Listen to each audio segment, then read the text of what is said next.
So hello friends, welcome to Gaurav economic classes. आज हम लोग पढ़ेंगे इंफ्रास्ट्रक्चर के बारे में। इंफ्रास्ट्रक्चर आज हम लोग देखेंगे और चलिए स्टार्ट करते हैं। इंफ्रास्ट्रक्चर क्या है? इंफ्रास्ट्रक्चर मींस है जो सपोर्ट सिस्टम का काम करता है। इंफ्रास्ट्रक्चर क्या है? एक सपोर्ट सिस्टम का काम करता है हमारे इकोनॉमिक और सोशल डेवलपमेंट में। इकोनॉमिकली और सोशली अगर हमें डेवलप करना है तो हमें इंफ्रास्ट्रक्चर चाहिए होगा। अब इकोनॉमिक में क्या आता है? इकोनॉमिक में हमें आता है कम्युनिकेशन आ जाता है, ट्रांसपोर्टेशन फैसिलिटीज़ आ जाती हैं। सोशल में क्या आता है? स्कूल और हॉस्पिटल्स आते हैं। तो अगर हमें इन सब चीज़ों को डेवलप करना है तो हमें इंफ्रास्ट्रक्चर की ज़रूरत होगी। इंफ्रास्ट्रक्चर का मतलब ही होता है कि हमें proper transportation, proper school, proper hospitals, proper communication facilities की ज़रूरत है। वही यहाँ पूरे में बात बोल रहा है कि अब इन सब के बिना, इन सब चीज़ों के बिना हम अपनी लाइफ एज्यूम नहीं कर सकते। मान लीजिए हमारे यहाँ इलेक्ट्रिसिटी नहीं है तो हम इन सब के बिना, ट्रांसपोर्टेशन की फैसिलिटीज़ नहीं है, हॉस्पिटल्स नहीं है, इलेक्ट्रिसिटी और ऑयल नहीं है, तो इन सब के बिना हम अपनी लाइफ एज्यूम नहीं कर सकते हैं। और ये सारी, अगर ये सारी चीज़ें हमारे यहाँ नहीं है तो हम फिर से प्रिमिटिव एज की तरफ चले जाएंगे, शुरुआती स्टेजेस की तरफ चले जाएंगे जब ह्यूमन डेवलपमेंट हो रहा था। ठीक है। तो production activity did not yield surplus for growth and development. Production activity से हमें ये नहीं, सरप्लस, एक्स्ट्रा सरप्लस ग्रोथ, मतलब रिटर्न प्रोडक्शन एक्टिविटी से हमें ये नहीं मिलता है कि हमें एक्स्ट्रा सरप्लस मिल जाए ये ग्रोथ और डेवलपमेंट के लिए। अगर हमारा प्रोडक्शन कैपेसिटी अच्छी है तो क्या कहते हैं कि इससे का ये मतलब नहीं कि हमें रिटर्न में सरप्लस मिलेगा ग्रोथ एंड डेवलपमेंट के लिए। तो यहाँ देखिए क्या लिखा है, infrastructure refer to the support system. एक इंफ्रास्ट्रक्चर काम करता है सपोर्ट सिस्टम का, किसके लिए? एक कंट्री के इकोनॉमिक ग्रोथ के लिए और कंट्री को सोशली डेवलपमेंट के लिए। ठीक है।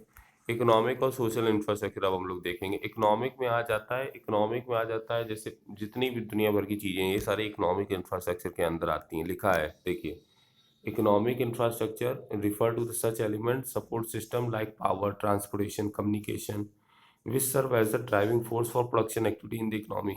अगर हमें अपने यहाँ प्रोडक्शन कैपेसिटी बढ़ानी है तो हमें अपने यहाँ इकोनॉमिक इंफ्रास्ट्रक्चर अच्छा करना पड़ेगा। जैसे कि पावर की फैसिलिटीज़ अच्छी होनी चाहिए, इलेक्ट्रिसिटी वगैरह, ट्रांसपोर्टेशन, कम्युनिकेशन।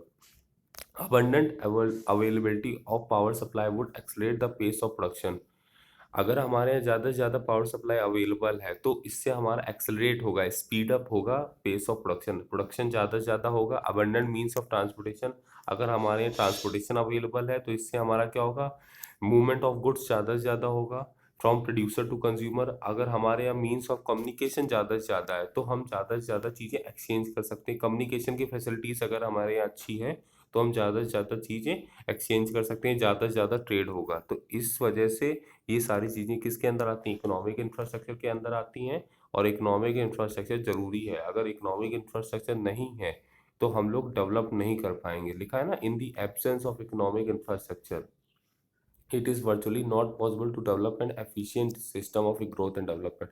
वही बात है कि एफिशिएंटली तरीके से, एक अच्छे तरीके से अगर हमें ग्रोथ करनी है तो हमें अपनी कंट्री में इकोनॉमिक इंफ्रास्ट्रक्चर तो रख होना ही, मतलब रख चाहिए ही चाहिए होगा। सोशल इंफ्रास्ट्रक्चर में क्या आ जाता है? सोशल इंफ्रास्ट्रक्चर में आ जाते हैं school, colleges, hospitals and nursing homes. तो ये सारे भी एक सपोर्ट सिस्टम का काम करते हैं। किसी भी कंट्री को अगर डेवलप करना है तो वहाँ सोशल इंफ्रास्ट्रक्चर भी होना चाहिए। सोशल इंफ्रास्ट्रक्चर क्या होता है? Which serve as the driving force for social development. अगर सोसाइटी को डेवलप करना है तो सोशल इंफ्रास्ट्रक्चर चाहिए ही चाहिए। Social development refer the human resource development. अगर ह्यूमन रिसोर्स डेवलप करना है, जब ह्यूमन के पास क्या कहते हैं, उसके पास अच्छी स्किल्स होंगी, प्रॉपर एजुकेशन होगा, प्रॉपर उसकी हेल्थ होगी, तभी तो वो अच्छे से काम करेगा, हेल्थी एंड एफिशिएंट मैनर से काम करेगा। और हेल्दी अगर एफिशिएंट मैनर से काम करेगा तो प्रोडक्शन में ज़्यादा से ज़्यादा कंट्रीब्यूट करेगा, कंट्री की जीडीपी बढ़ेगी।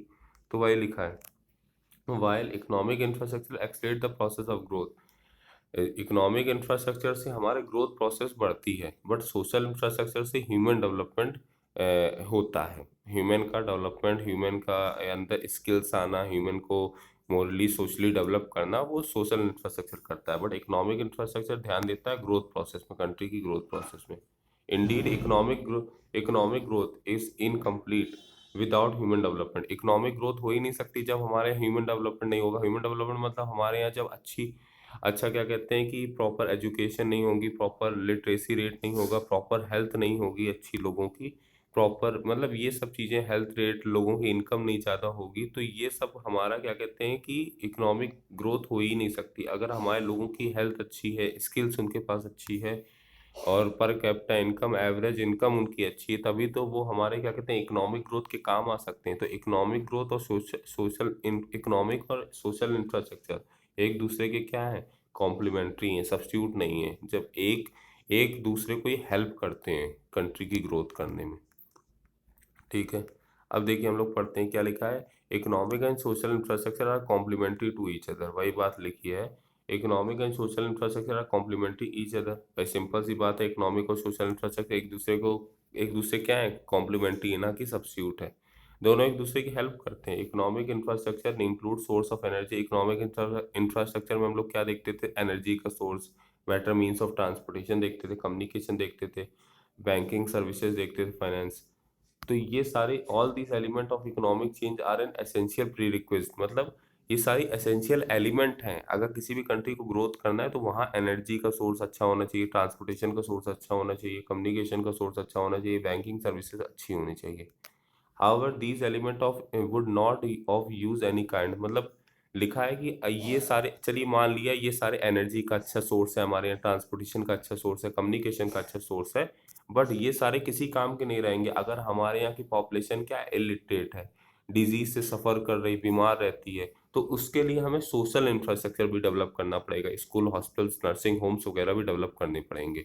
तो economic infrastructure must be complimented with social infrastructure. मतलब कि अगर हमें इकोनॉमिक इंफ्रास्ट्रक्चर डेवलप करना है, हमें अपनी कंट्री की ग्रोथ करनी है, तो इकोनॉमिक इंफ्रास्ट्रक्चर के साथ साथ हमें सोशल इंफ्रास्ट्रक्चर को भी डेवलप करना होगा। इस टाइम हमारे यहाँ सोशल इंफ्रास्ट्रक्चर तो है अच्छा, बट क्वालिटी ऑफ एजुकेशन नहीं अच्छी है। और हेल्थ सिस्टम तो आपने कोविड के टाइम देख ही लिया कि हमारा कितना अच्छा हेल्थ सिस्टम है। ठीक है ना, तो ये सारी चीज़ें दोनों एक दूसरे के कॉम्प्लीमेंट्री, आपको याद रखना है, दोनों एक दूसरे के सब्स्टिट्यूट नहीं है। ठीक है ना, क्योंकि अगर हमारे यहाँ means of energy, means of transportation, energy के सोर्स ये सब अच्छे हैं, एनर्जी वगैरह, ट्रांसपोर्टेशन वगैरह हमारे अबंडेंट है, बट इसको यूज़ करने के लिए भी तो एक कोई एफिशिएंट मैन पावर चाहिए। और एफिशिएंट मैन पावर कब आएगा, जब हमारे सोशल इंफ्रास्ट्रक्चर अच्छा होगा। और सोशल इंफ्रास्ट्रक्चर कैसे अच्छा होगा, जब हमारे school, hospitals, nursing homes, quality of education में हम ध्यान देंगे। Infrastructure and development, infrastructure development में कैसे हेल्प करता है। सबसे पहली बात, इंफ्रास्ट्रक्चर की वजह से प्रोडक्टिविटी होती है। प्रोडक्टिविटी और प्रोडक्शन में मैंने फ़र्क बताया था आपको। प्रोडक्शन मतलब होता है आउटपुट, प्रोडक्शन मतलब क्या होता है, आउटपुट। और प्रोडक्टिविटी मतलब होता है पर हेक्टेयर आउटपुट। प्रोडक्टिविटी मतलब क्या होता है, पर हेक्टेयर आउटपुट। एक हेक्टेयर में आप कितना आउटपुट प्रोड्यूस कर रहे हैं। अब एक हेक्टेयर कितना होता है वो आप गूगल सर्च करिएगा। ठीक है, productivity in primary sector, think of agriculture production without permanent means of irrigation. मान लीजिए आप इरिगेशन मतलब फार्मिंग करते हैं, तो आपके पास अगर इरिगेशन का प्रॉपर सोर्स नहीं है, मतलब पानी आने की व्यवस्था नहीं, पानी के आने की व्यवस्था नहीं है, तो आप एग्रीकल्चर प्रोडक्शन कर पाएंगे, नहीं कर पाएंगे। तो agriculture production would then depend entirely on rainfall. और अगर आपके पास इरिगेशन का प्रॉपर पानी का सोर्सेस नहीं है, पानी प्रॉपर आने का सोर्स नहीं है, तो आपका जो एग्रीकल्चर वो किस में डिपेंड करेगा, रेनफॉल में। तो farmer would so the seed only if it rain. Farmer कब बीज शो करेंगे, जब रेन होगी। If the rainfall is deficient, अगर रेनफॉल डेफिशिएंट होती है तो सोइंग भी विल बी डेफिशिएंट। भाई बीज भी नहीं बोएंगे, अगर रेनफॉल कम हो रही है तो सोइंग भी डेफिशिएंट होएंगी। It means that the absence of permanent means of irrigation can be important component of economic infrastructure. तो वही बात बोल रहा है कि अगर हमारे यहाँ प्रॉपर इकोनॉमिक इंफ्रास्ट्रक्चर नहीं है, मतलब प्रॉपर हमारे यहाँ इरिगेशन की फैसिलिटीज नहीं है, तो हमारा एग्रीकल्चर सफ़र करेगा, मतलब प्राइमरी सेक्टर सफ़र करेगा। क्यों, क्योंकि रेनफॉल तो भाई डिसाइड तो नहीं ना कि कब होनी कब नहीं होनी, इतना वेदर चेंज हो रहा है। ठीक है ना, तो इरिगेशन के प्रॉपर फैसिलिटी होनी चाहिए। पानी के सोर्स कहाँ से आएगा हमारे पास पानी, रेनफॉल के अलावा उसका हमें प्रॉपर एक पता होना चाहिए। तो हमें हमारे यहाँ इकोनॉमिक इंफ्रास्ट्रक्चर को डेवलप करने की जरूरत है। इकोनॉमिक इंफ्रास्ट्रक्चर के ही अंदर आ जाता है irrigation. Actual output in agriculture would remain lower than the attainable output. वही बात बोल रहा है कि जितना हम आउटपुट प्रोड्यूस कर सकते हैं, जितना हम आउटपुट प्रोड्यूस कर सकते हैं एग्रीकल्चर में, वो हमेशा कम रह जाता है। क्यों, क्योंकि हमारे पास प्रॉपर मीन्स ऑफ इरिगेशन नहीं है। हमारी जो एग्रीकल्चर है वो रेनफॉल में डिपेंड है। मतलब कि हम अचीव ज़्यादा कर सकते हैं, आउटपुट ज़्यादा अचीव कर सकते हैं, बट हम कम कर पाते हैं।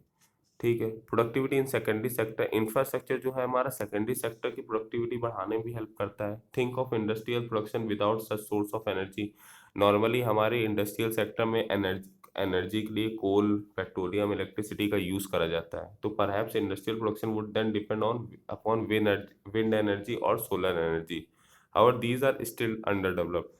अब एक बात आप बताइए कि कोल, पेट्रोलियम, इलेक्ट्रिसिटी में तो डेवलप डिपेंड करते ही हैं हम लोग सेकेंडरी सेक्टर को डेवलप करने में, मतलब इंडस्ट्रियल सेक्टर को डेवलप करने में, बट विंड एनर्जी और अगर हम सोलर एनर्जी से हम एनर्जी प्रोड्यूस करें और फिर हम सेकेंडरी सेक्टर में उसका यूज़ करें तो कितना अच्छा रहेगा। तो अब बात ये है कि wind energy, solar energy actually में अंडर डेवलप्ड है, मतलब कि बहुत ही अभी उस तरीके से नहीं डेवलप हो पाई है इंडिया में। तो इसकी वजह से लो लेवल ऑफ प्रोडक्टिविटी रह जाती है, क्योंकि ये सारे तो नेचुरल रिसोर्सेज हैं, कोल, पेट्रोलियम वगैरह तो नेचुरल रिसोर्सेज हैं, एक पर्टिकुलर टाइम पीरियड के बाद ये सारे खत्म हो जाएंगे। तो हमें तो शिफ्ट होना ही पड़ेगा दूसरे एनर्जी के सोर्सेस में। तो अगर यही चीज़ हमें फिर मतलब अपनी प्रोडक्टिविटी बढ़ानी है तो हमें दूसरे एनर्जी के सोर्सेस में शिफ्ट होना पड़ेगा, अगर हमें अपनी इंडस्ट्रियल सेक्टर की प्रोडक्टिविटी बढ़ानी है। प्रोडक्टिविटी इन टर्सरी सेक्टर में क्या क्या आ जाता है, जैसे कि टूरिज्म आ जाता है। टूरिज्म मतलब समझ गए होंगे आप लोग। तो टूरिज्म भी a productivity activity in the absence of rapid means of transportation. अब एक बात बताइए, टूरिज्म है, बाहर से कोई बंदा घूमने आया, तो आपके यहाँ अगर ट्रांसपोर्टेशन और कम्युनिकेशन फैसिलिटी नहीं है तो आप क्या टूरिज्म को प्रमोट कर सकते हैं? नहीं प्रमोट कर सकते हैं। तो इन the absence of rapid means of transportation and communication, अगर हमारे यहाँ ट्रांसपोर्टेशन और कम्युनिकेशन फैसिलिटी अच्छी होगी तभी हमारे यहाँ टूरिज्म प्रमोट होगा और टर्सरी सेक्टर भी प्रमोट होगा। ठीक है। और जैसे कि exist only as a hobby of the explorer, tourism would perhaps exist only as a hobby of the explorer like Columbus and Vasco da Gama. वही बात बोल रहा है कि कोलंबस और वास्को डी गामा इंडिया कैसे आए? भाई उनके पास ट्रांसपोर्टेशन फैसिलिटीज थी, अगर उनके पास ना होती तो उनकी एक हॉबी रह जाती कि वर्ल्ड को घूमना। ठीक है ना।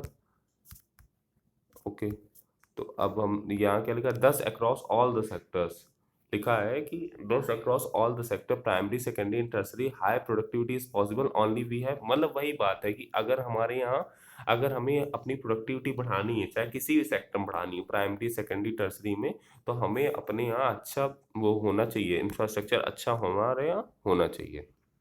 इंफ्रास्ट्रक्चर से इन्वेस्टमेंट होता है। अच्छा भाई एक बात बताइए, मैंने आपको स्पेशल इकोनॉमिक जोन बताया था, स्पेशल इकोनॉमिक जोन क्या है? स्पेशल इकोनॉमिक जोन चाइना ने बना रखे हैं स्पेशल इकोनॉमिक जोन।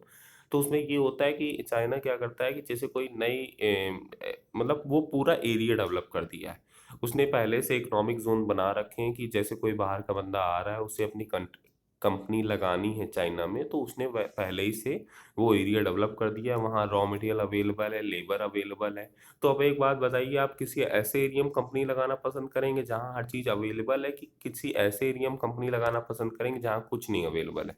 तो सिंपल सी बात है कि आप ऐसे एरिया में कंपनी लगाना पसंद करेंगे जहाँ हर चीज़ अवेलेबल है। तो चाइना ने स्पेशल इकोनॉमिक जोन्स बना रखे हैं, मतलब कि मतलब जो इन्वेस्टमेंट करना चाहता है उसके लिए फ्रेंडली एक इन्वायरमेंट बना रखा है कि हाँ आप आइए हमारे यहाँ डेवलप करिए।